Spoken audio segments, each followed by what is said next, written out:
দুর্গাপূজার প্রস্তুতি নেওয়া হচ্ছে। এই যে সেই আমাদের দয়াল পাল, আপনারা সবাই দেখতে পারতেছেন, বাংলাদেশের মধ্যে খুব ভালো কাজ করেন। এই যে দয়াল পাল, এটা তাকান দয়াল পাল,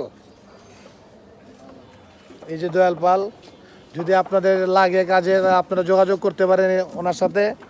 মোবাইল নাম্বারটা দিয়ে দিন ভাই, ঠিক আছে?